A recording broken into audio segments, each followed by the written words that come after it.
Learn the most advanced recruiting techniques. Land the most desirable talent. Launch your company towards massive success. This is the Hire Power Radio Show with Rick Girard. Today is all about timing. So we're going to talk about managing expectations for time and performance to make a key hire, which is more important now than it ever has been. The data is in, and we're going to give you a performance benchmark of what your expectations should be as far as time goes to fill a hire. Today's quote: if you're going to achieve excellence in big things, you develop the habit in little matters. Excellence is not an exception, it's a prevailing attitude.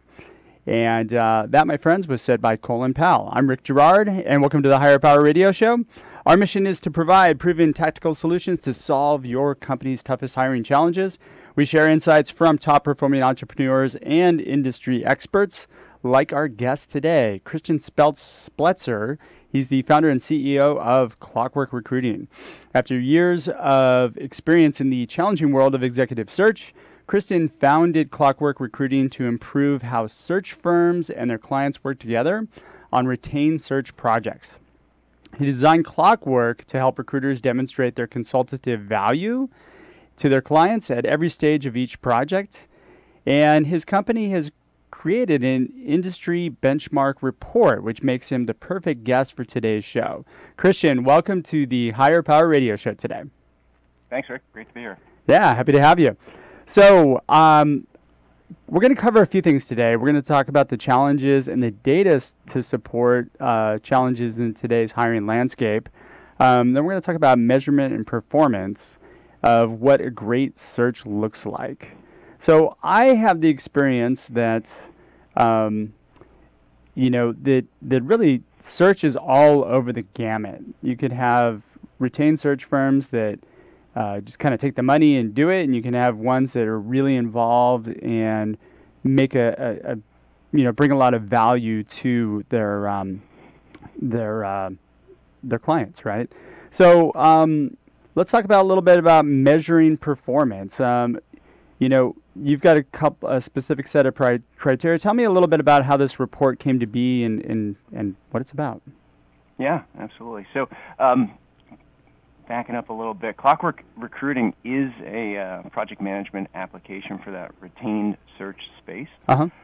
So our customers use our application to run projects with their clients. And the idea is that's going to give their clients more insight into the project, how it's going, so that they can truly collaborate.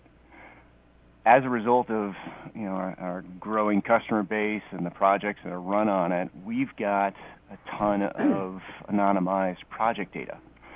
So we get to kind of look at that data to look for trends, look for inefficiencies, and this year we launched this industry benchmark report, which is really just focusing on two key metrics.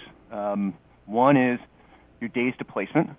How long does it take on average to place a candidate across all industries, and we break it down into some finer points. Okay. And then your general placement rate. And what's that's just the likelihood that any given project is actually going to end in a placement. And so we started with those two, and then we did a little bit of a deep dive into them across a number of different things like industry and function. And so how many different search projects did you guys track? Yeah, we started with about, I think, 23,000. Okay. And we started just kind of looking back over the last 3.5 years and focusing only on retained search. So we've got a pretty wide customer base. So let's back up really quickly. I want to explain retained search to some of our audience. Retained search is basically being engaged to conduct the search. The firm or whoever's leading it is specifically hired for that role, and it's their responsibility to fill that. Correct? Yep. And they usually get paid exclusive, and they get paid a fee up front. There's a certain schedule, but there's different models to it. But it's the premise behind it is that you're getting a more dedicated service to fill that role. Yep, one consultant, one client, one job to fill. And it's really, it typically goes hand in hand with the executive search. Yep. But we've seen that kind of change and go down a little bit more to the mid-level manager search, but focusing on the retained engagement and what that looks like. Got it. And so, and again, retained search firms are primarily taking a little bit more of a sniper approach as opposed to the shotgun approach. Right. All right. I mean, so it's a consultative engagement. It is a different beast from what I think most people think of when they think of recruiting. All right. So what did you find? So let's talk about, you have a placement rate and a days to hire the placement, right? Yeah. So if you ask any recruiter or any retained recruiter how long a typical search takes, I think what you're probably going to get is a shrug of the shoulders and about a 3 or 4 months, and that's just been sort of the lore of retained search, and it's been ill-defined, and it's about right, because by what we saw, on average over those 23,000 projects we looked at, the average is 123 days from start to finish, start to placement, right? Because we're not including those that kind of flunked out. And that's the average across every discipline, every market. Yep. Okay. Yeah, and just because in aggregate, we wanted to just get of the retained search industry, what's the average, and then we kind of break it down, further, which we'll talk about, I'm sure, in detail. And then the placement rate, we broke that out into three silos. One is the firm places the candidate. Mm-hmm. You get a successful placement, and that only happens about 71% of the time, which... That's scary. That is scary. Yeah, to have a so you're looking at what, 29% failure rate? Right. Especially when you're paying somebody to go and solve your problem. And that stings. And these are key hires again. You're hiring a retained search firm because you have a really important role to fill, and you want to hire like the best person to help you do so.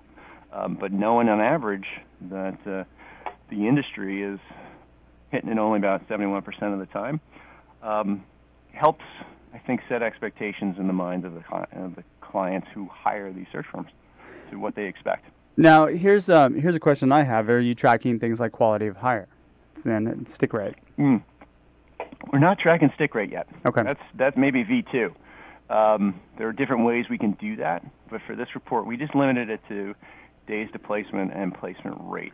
See, that'd be a really interesting thing to be able to see what the stick rate has been, or the quality of hire somehow, how that correlates in performance. Because I tend to think that sometimes that best person for the role surfaces, at the end of the search when you're close, with somebody else. And timing plays a key component in this. When you're targeting maybe 10 to 20 people for this role, what ends up happening is sometimes it takes 30, 90 days for that person to finally get back to you. Right. Yeah, so there's so many things that go into this business of retained search, and so many factors that contribute to these key metrics. I think that companies only care about two things with a qualifier. If you're hiring a search firm, you care, are you going to be able to place a good candidate fast? Yep. And we've talked, are you going to be able to place them? That's placement rate. Fast is days to placement. Good is that subjective qualifier that we can measure with placement rate, and that's our next study. Now, what's interesting is I find that some companies actually have a really high bar, which makes it even harder, right? So it might be, that might extend it. There's extenuating circumstances, I think, that come into play here. Yeah. On the company side as well, right? Yeah, absolutely. And this is the job of the consultant. Yeah. They have to play the role of a consultant. They have to go into every project with a sound process and a specialization to be, in this particular aspect, the smartest guy in the room. They have to be able to come in and lead the clients along the entire process, and do so, with not only the confidence of their experience, but a sound process that the client is collaborating with. So you talked about surfacing good candidates late in the game. That may just be a reality of running a project, but another way to shorten that, cycle is to really have a strong kickoff and strategy and buy-in from day one so that you and your client are in lockstep if you're the recruiter. Well, I also think as a recruiter, you should have personal branding, and I think that would help you to gain connection to the people that you need to get a hold of too. You know, if you've got credibility that's kind of built in, the people are gonna listen to you and want to talk to you. Yeah. And not only on the client side, but as you're reaching out in these retained projects, is typically, you're sourcing passive candidates, people who aren't actively looking. Mm-hmm. And one of the key determinants of being able to put someone in play is, are they actually going to return your phone call? And if you don't have that brand, if you don't have that network, you don't have the ability to get people to respond to your outreach, that's going to take longer for you to find that candidate. Let's talk about the 71% placement rate, because I find, so I would imagine some of them probably had resulted in internal hires, right, or internal referrals. 6+%. Yeah. That's only 6%. Yeah. Okay. That's what we got. So then 22% roughly is what? It's essentially, were they canceled? Like, did you guys track what made them unsuccessful at all? Were you able to? We just tracked if they were canceled or terminated. Got it. So we didn't go into why. Oh, so they were canceled or terminated. Yep. Okay. Those are canceled contracts. So maybe the company shifted strategic plans somewhere along the way. Maybe. So the recruiter could have canceled them too, right? Sure. Yeah. Yeah. They could have fired their client. A personality. This is looking in aggregate at a whole, a rather large data set. So any one reason probably exists in that data set. Yeah. But as a former recruiter, I've been on my share of searches that just they spiral out, and if you don't manage them, they get away from you, and when they end bad, they're ugly. Oh, they get away from you quickly if you don't keep a handle on them. Yep. Right. All right. If you're just joining us on the live stream or the podcast, you're listening to the Hire Power Radio Show. I'm Rick Girard, your host, and today our guest is Christian Spletzer. He's the CEO and founder of Clockwork Recruiting, and we're talking about time to hire. So this is, let's talk. Really, it's all really about ROI, right? Because if you don't get somebody in there quickly, your company may fail. Yeah. So let's talk about what a good search looks like, and maybe parlay that to, how to choose the right partner. So. You have a breakdown in your report of a detailed analysis. So you break it down by seniority, department, industry, maturity, and region, right? So let's dig into that. I want to talk about what makes somebody great, and maybe let's start with seniority and the level of roles. Yeah. So all of those things you just listed they affect these averages. And sure. We kind of went across the board and to just kind of break down, because again, anecdotally you hear things like, I'm here in the Bay Area in San Francisco, and they talk about, it's impossible to find engineering talent, so those searches must take forever. Well, when you break down, by the different departments, tech is hard to place, but not as hard as others. Yeah. And so this data gets into a little bit of dispelling some of the preconceived notions about different roles. And most seniority. tech roles are probably not included in this, because most of them don't go out to retain search, unless they're key hires, right? Yeah, unless they're key hires. Yep. Yeah. So building out your engineering team is not, if they're doing it by contingency, that's not accommodated for here. Got it. Accounted for. Yep. Okay. So the quickest time to placement and placement rate would be what? Oh God, 100 and 0. No, I get that, but like, what type of positions are probably going to be the easiest to fill, and which ones are going to be the most difficult? In terms of seniority. Yeah, in seniority. So,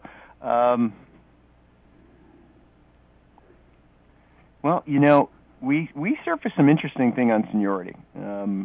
You would think that as you get more senior, that your placement rate or your days of placement would go up. But here, we saw that placement rate on managers actually was the lowest out of all of the seniorities, right? So manager, VP, EVP, C-suite. Okay. Manager, you think, since there are more of them in an organization and they seem, they'd be more of them in the market, that they would have a better placement rate, but actually they had the worst. So managers are sitting somewhere around 60%, and 60%. But a shorter time in which you can fill them, right? So I'm looking at some of the 83% or so. Yep. No, the days of placement is for managers the quickest, but Sure. it has the lowest or the lowest placement rate or the highest failure rate. So a little bit more transactional than, say your C-level, which has, next to board members, it has the longest days to placement. But C-level searches have the highest placement rate. And, I don't... They also have the highest failure rate. The highest failure rate in the role once we've... Yeah. I mean, typically you get, a couple years, and then if you're not able to deliver, then they drop you and replace you with somebody else. Mm-hmm. Okay. So that's pretty interesting. How about department? So we're talking about you've got within an organization, you've got legal, finance, you got sales, marketing, operations, IT, and then management, right? So I'm looking at your chart here, and there's kind of some interesting things, but they don't surprise me because you have the longest time to fill a role is usually in the IT, management, product development, business development side. So those are the ones that are taking the most time. Yep, they're taking the most time, and they're kind of clustered around that, the average placement rate. Legal is sort of the outlier here with the highest placement rate, but the variation is around days to placement. Finance, legal, customer success, they tend to close or place the fastest. As you mentioned, product development, management, IT, they take longer, well above average in terms of time to actually get a placement. So this is the kind of thing when you are hiring a search firm. This is a great way to level set. Not all searches are equal. You've got quite a range of days to placement. So if you are expecting a search to close around 100 days, but you're hiring someone in the management department or product development, your expectations are not going to be aligned to the reality of what the data show. And this is something that's huge for entrepreneurs and business leaders to get, is that this type of search takes a little bit, or actually a lot more time than just going onto a job board or working through a contingency agency and running through a ton of different candidates, hopefully finding the right one. Yeah, totally. It doesn't surprise me that sales is probably the quickest turnaround at 120 days or so, because typically salespeople tend to move around a lot more than all the other departments. Yep.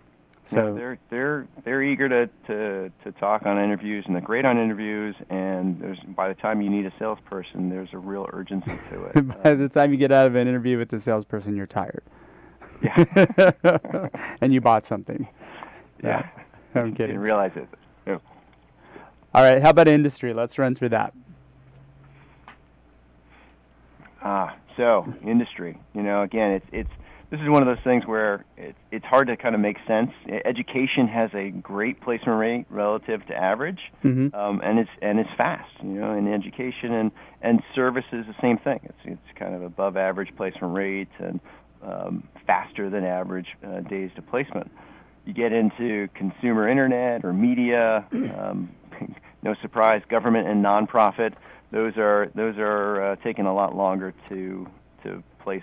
What's surprising to me, though, is I'm looking at healthcare. So you have on here that actually takes the longest amount of time and has the lowest success rate, placement rate. Yep. So are we talking doctors, nurses, anyone in healthcare or ministry? You're talking healthcare executives in the healthcare industry. So could be doctors, could be administrators. This is it's quasi-professional service, but it's healthcare, and so it's a specialization and requires that the firms doing this work really specialize in this space. So the longest time to hire we have are media, consumer internet, and then government and nonprofit. Right. And you're looking at on average, what, 130 to 135 days? Yeah. You know, which relative to 123 is not that bad. You know, that's not, you know, when you're looking at in aggregate. But what these numbers kind of try to lay out, yeah. when we're laying placement rate over days to placement, you want a below average, faster than average days to placement, and you want an above average placement rate. That's good, right? You know, if average is C, you want somebody who's an A player in both how fast they do a search and their history or the track record of successful placements for your particular needs. And so you want to find those who really exceed on these two key metrics. But gosh, the thing that worries me here is that, yes, it's great that you're filling these, but like we don't know quality hire. And so I think, you know, some companies might be hiring B or C players. I've had clients in the past that have come back to me saying, hey, we hired somebody that wasn't as great as we thought it was, and we need to kind of secretly look for somebody new to fill their role. So, you know, the stick rate is important, I think, if you can get that. Absolutely. Yeah. Stick rate is important. There is I will say this, that the industry, the retained search business of placing a candidate, when you are engaged with a client, this is very different. You should have an engaged client who's telling you what an A player looks like, or as a client. Or you should be able to draw out what an A player looks like, because that's really important too. That's the key, and that is the sort of the key difference between retained and contingency is going through that process. Whether you're doing it up front in that kickoff strategy call, or if you're doing it along the process of the 3 or 4 months that you're working on a project, you should, as a team of client and search firm, come to a very clear understanding of what an A player looks like. So you're not guessing at a C or a B. These are key hires, and that's part of the process and part of the benefit of using a retained search process, a retained search firm. It's like you go through that process either at the beginning through a key process or a key strategy, or you kind of do it by default along the way. You know what's surprising to me is that your placement rate and time to fill for technology, software, and services is actually fairly low. I thought it would have been a little bit higher. So we're looking at, what, 70% success rate, which is okay. I thought it would have been lower. And then 120 days or so, 120 so days. Yep, so faster than average, but below average placement rate, but not by much. Got it.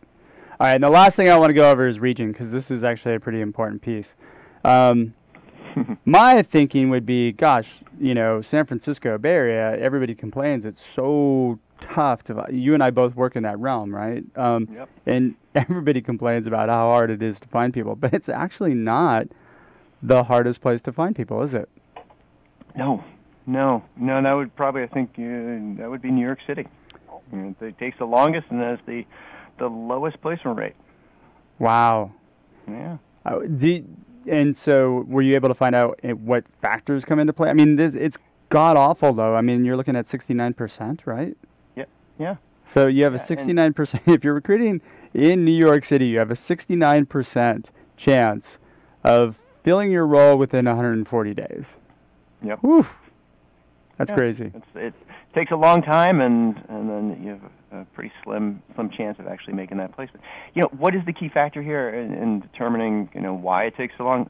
The answer is I don't know. Yeah. I mean, there's so many factors, and this is just one, right? So it's not just the location. You know, what you dig deeper into it, you got to figure out, hey, so what were those searches? What did they look like? What were the seniority and industry and department of those searches that actually were run in New York City? They're going to differ from the other. So this is just to give you some illustration of like what you're getting into if you are hiring a search firm to calibrate your interest in. But it's also a great tool in which somebody can manage expectations, right? Yeah. So we can look at what the averages are. If I can come in around here, then we're correct, right? Because again, most people run off the premise that 90 days is enough for me to fill a search, but it's not saying that at all. I mean, if you're under 115 days, you're doing pretty good. Yep, and that's it. I mean, if that's the key takeaway from this, there are a bunch, but that should be one that this isn't contingency. You're not going to get that silver bullet placement right out the gate. You're in for it with a consulting engagement with your search firm, and you got to collaborate. Like one of the key determinants of effect on placement rate is client collaboration. Absolutely. Clients got to be in it from beginning to end, and if they're not, the search firm's going to be struggling, and this placement rate's going to go down, and the days to close is going to go up. And that is the key takeaway. I mean, both parties have to be 100% on board. Man, we're just about out of time for today's show, Christian. Thanks for your time investment today, and I want to welcome you to the Hire Power Radio community. Now, what would be the best way for members of our community to find out more about you or reach you? Well, you can go to clockworkrecruiting.com, and this information's posted up there, and happy to talk to you. All right. Shoot us an email. Absolutely. And you know what, just on a personal note, I've taken a look at your platform. I love it. So great job. Keep up the good work. I want to thank our listening audience for tuning in to this week's episode of Hire Power. A quick thanks to our team, our engineer, Paul Roberts, our producers, Andrea Ballin, Shanti Ryle, and Ayla Gerard. If you're listening to the podcast, please subscribe, rate, and review. We need your feedback to bring more valuable content to you. You can join the Hire Power Radio community at hirepowerradio.com. That's HIRE. We're not a religious show. Or you can follow us on iTunes, iHeartRadio, Stitcher, Spotify, YouTube. You can follow me on Twitter at RickGerard1. Tune in next week. Our guest is going to be returning guest Brennan German. He's the president of Bright Talent Resources. We're going to wrap up the year for 2018 with him. And I'm your host, Rick Gerard, and you have been listening to the Hire Power Radio Show. Aloha. Thank you for listening to Hire Power with Rick Gerard on OC Talk Radio.